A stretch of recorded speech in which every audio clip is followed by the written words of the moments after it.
সুন্দর বাড়ি, আমাদের ছাতার বাড়ি। এই বাড়ি তো এক দমকা হাওয়াতেই উড়ে যাবে, লোকের হাসাহাসির পাত্র হবো আমরা। উড়বে না গো, উড়বে না, ভাসবে, জলের উপর ডিঙি নৌকার মতন ভেসে থাকবে আমাদের এই ছাতার বাড়ি। একটি বিশাল পরিমাণের ঢেউ এসে তাদের বাড়িগুলোকে ভেঙে ফেলে। ও মা গো, এই ছাতার বাড়ি কেমন দুলছে, এমন দুলছে কেন? মাথা ঘুরছে আমার। ভয় পেও না, শক্ত করে ধরে রাখো। বাবা বাবা, ওটা কি? তখন তার মেয়ে দেখতে পেল ভেলায় করে গেছো ভূত ঘুরে বেড়াচ্ছে। তখন তাকে জিজ্ঞেস করে, তুমি ভাই এই ঝড় জলে ভেসে কোথায় চলেছো?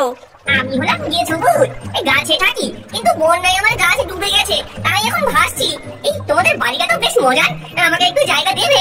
বড্ড একা একা লাগছে গো। ওগো না করো না, ভূতের সঙ্গে পাঙ্গা নিতে নেই, কি জানি যদি ঘাড় মটকে দেয়। আরে না না, এসো ভাই এসো, উঠে এসো, একসাথে থাকলে ভয় কম লাগবে। ভাই তোমার কানের গতিটা একটু কমাও, এই গতিতে চললে তো আমরা সোজা চাঁদের দেশে পৌঁছে যাবো হে। আর আমার বাড়ির ছাতাগুলো তো খুলে ছিটকে যাবে। কি করবো ভাই বলা, এই কানের উপর আমার নিজেরই কোনো নিয়ন্ত্রণ নেই। খুশির চোটে বেশি করে, ভয়ে আরো বেশি করে, আর খিদে পেলে তো কোনো কথাই নেই। যেমন ধরো না, এই দেখো, এটা কি গো? কড়াইয়ের মধ্যে আবার কে বসে আছে? কড়াইয়ের মধ্যে এক ডাইনি বসে আছে। তার শরীরগুলো পুরো কালো কয়লার মতো, চোখগুলো একদম লাল টকটকে, চুলগুলো যেমন ঝাঁটার মতো। এই যে সাক্ষাৎ শাকচুন্নি, এবার নিঘাত আমাদের ঘাড় মটকাবে। আরে ভয় পাচ্ছ কেন? আমি তো আছি, দেখি দেখি কি করা যায়। ওই তোদের নৌকায় টাটকা মানুষের গন্ধ পাচ্ছি যে, আয় আমার কড়াইতে এসে পড় দেখি। অনেকদিন ভালো মন্দ কিছু পেটে পড়েনি। রাগ করো কেন? আমরা তো তোমার অতিথি, আর অতিথিকে কেউ এমন করে খেতে বলে, তার উপর আমরা যা শুকনো কাঠি, আমাদের খেলে তো তোমার পেটই ভরবে না, বরং দাঁতে ব্যথা হবে।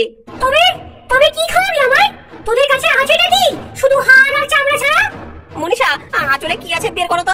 আমাদের কাছে জিনিস সামান্যই আছে, কিন্তু আমার কাছে এমন একখানা খিচুড়ির গুপ্ত কৌশল আছে, যা খেলে তুমি 3 দিন, হ্যাঁ 3 দিন শুধু ঢেকুর তুলবে।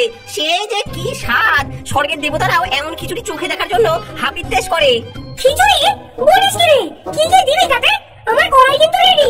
শোনো, তবে প্রথমে তোমার ওই বিশাল কড়াইতে সরষের তেল গরম করে তাতে ছাড়তে হবে গোটা জিরে আর শুকনো লঙ্কা, তারপর তেজপাতা, উফ সে কি গন্ধ, তারপর আদা বাটা, কাঁচা লঙ্কা, আর আসল জিনিস হলো গিয়ে ভাজা মুগ ডাল, তারপর গোবিন্দভোগ চাল। আহা।